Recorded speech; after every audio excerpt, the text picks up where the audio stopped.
नमस्कार दोस्तों, आपका स्टडी आईक्यू जुडिशरी के यूट्यूब चैनल पे बहुत-बहुत स्वागत है। मेरा नाम है अभिनव गोस्वामी। दोस्तों, इस सेशन के अंदर मैं चर्चा करने वाला हूं एक बहुत ही इंपॉर्टेंट टॉपिक की और वो सवाल है कि क्या एक चीफ मिनिस्टर को अरेस्ट किया जा सकता है? और ये सवाल उठ खड़ा हुआ है हमारे अरविंद केजरीवाल के अरेस्ट के होते ही। अब इस सवाल का अगर हमको जवाब जानना है और समझना है कि हमारा कानून क्या कहता है इसके संबंध में, तो हमको इस सवाल को दो टुकड़ों में बांटना होगा।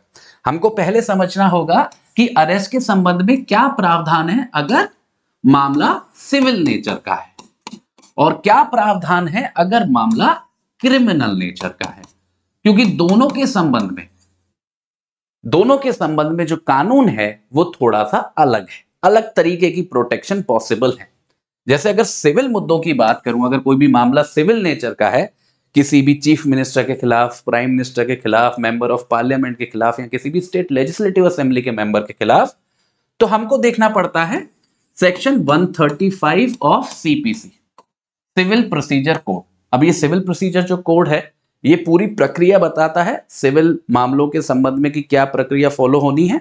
इसी का जो सेक्शन 135 है, ये तीन तरीके से प्रोटेक्शन देता है मेंबर ऑफ पार्लियामेंट को, मेंबर ऑफ लेजिस्लेटिव असेंबलीज को, सीएम को, पीएम को। क्या प्रोटेक्शन है? देखो, सबसे पहली प्रोटेक्शन तो यह देता है कि जब भी सेशन चल रहा होगा पार्लियामेंट का या असेंबली का, उस सेशन के दौरान आप अरेस्ट नहीं कर सकते हो। ठीक है, आप अरेस्ट नहीं कर पाओगे अगर सेशन चल रहा है। दूसरा बोलता है कि 40 दिन पहले से, मतलब सेशन शुरू होने के जो पिछले 40 दिन हैं, उस दौरान भी आप अरेस्ट नहीं कर पाओगे। तो जो प्रोटेक्शन है वो केवल सेशन के दौरान नहीं है, उसके पहले से शुरू हो जाती है। ऐसे ही सेशन खत्म हो गया है, सेशन खत्म होने के 40 दिन बाद तक आप अरेस्ट नहीं कर पाओगे। तो कहने का मतलब है, अगर मामला जो है जिसके संबंध में आप अरेस्ट करना चाह रहे हो, वो मामला सिविल नेचर का है, वहां पे आप नहीं अरेस्ट कर सकते हमारे सेक्शन 135 ऑफ सीपीसी के अनुसार, अगर सदन का सेशन चल रहा है या सेशन शुरू होने में अभी 40 दिन ही बाकी हैं, या फिर सेशन खत्म हुए अभी 40 दिन पूरे नहीं हुए हैं। पर फिर से वही बात, सिविल मामलों में बच्चों याद रखिएगा, ऐसी कोई भी प्रोटेक्शन अरेस्ट के संबंध में क्रिमिनल मामलों में नहीं दी गई है। ना ही प्राइम मिनिस्टर को, ना ही चीफ मिनिस्टर को, ना ही मेंबर ऑफ पार्लियामेंट को, ना ही लेजिस्लेटिव असेंबलीज के मेंबर को, मतलब विधानसभा के मेंबर्स को। तो आप एक बात को समझना, जब हम इस सवाल को पूछते हैं और अरविंद केजरीवाल जी के कॉन्टेक्स्ट में पूछते हैं, तो हमें समझना होगा कि अरविंद केजरीवाल जी को जो सम्मन जारी किए हैं ईडी ने, वो prevention of money laundering act के अंदर किए गए हैं।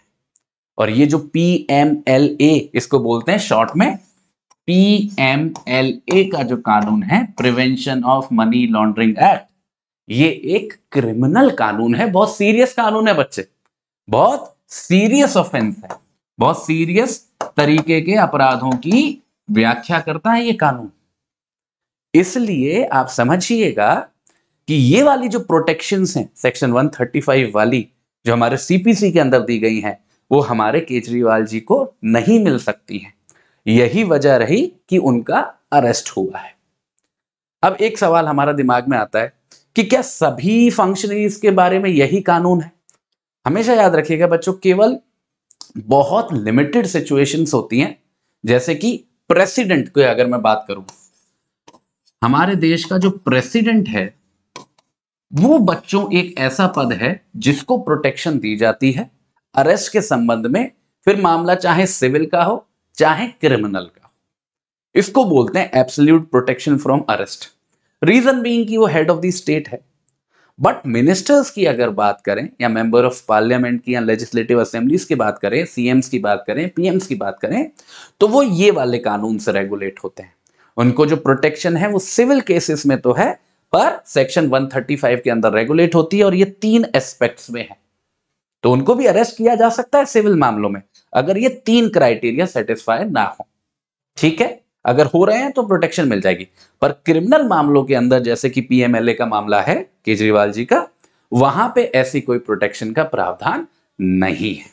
तो उम्मीद है कि आप समझ पाए होंगे, आपको फाइनली ये सवाल का जवाब मिल गया होगा कि केजरीवाल जी का जो अरेस्ट है वो कानूनी रूप से वैलिड है या नहीं है। कानूनी रूप से तो बच्चे बिल्कुल वैलिड है, क्योंकि पीएमएलए एक क्रिमिनल कानून है जिसके संबंध में कोई भी प्रोटेक्शन नहीं है, केवल इस नाते कि आप चीफ मिनिस्टर हो किसी भी राज्य के। ठीक है, उम्मीद है आपकी जो क्लैरिटी है इस संबंध में थोड़ी सी सुधरी होगी। बच्चे, स्टडी आईक्यू जुडिशरी अपना एक नया बैच लेके आया है जिस पे अभी होली धमाका चल रहा है, होली सेल चल रही है।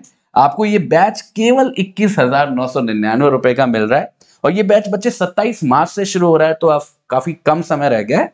इसकी सबसे अच्छी बात क्या है, इसकी क्लासेस शाम को होती है 4 से 8 बजे, तो आप आसानी से मैनेज कर सकते हो अपनी जॉब वगैरह के साथ। बस एक बात याद रखिएगा, अगर आप इस कोर्स को लेते हो तो ABHILIVE इस कोड को यूज करना मत भूलिएगा। इस कोड को अगर आप यूज करोगे तो आपको ये डिस्काउंट भी मिलेगा, और आप मेरी मेंटोरशिप में आ जाओगे, मतलब मेरी गाइडेंस में आप अपनी जुडिशरी की प्रिपरेशन करोगे। तो अगर आप सोच रहे हो, आपका सपना है जज बनने का, तो आप इसको बिल्कुल कंसीडर कर सकते हो। रीजनेबल रेट्स में बहुत अच्छा ऑफर मिल रहा है, और इस पूरे कोर्स का जो ड्यूरेशन है वो 1 साल का होगा। 1 साल में पूरी तैयारी, आपके सारे मेजर माइनर सारी जो एस्पेक्ट्स है हमारे जुडिशरी प्रिपरेशन के, सबको कवर करवाया जाएगा। बाकी मैं आप सभी लोगों को मिलूंगा अगले वीडियो के अंदर कुछ नई जानकारी के साथ। तब तक के लिए अलविदा। Thank you so much.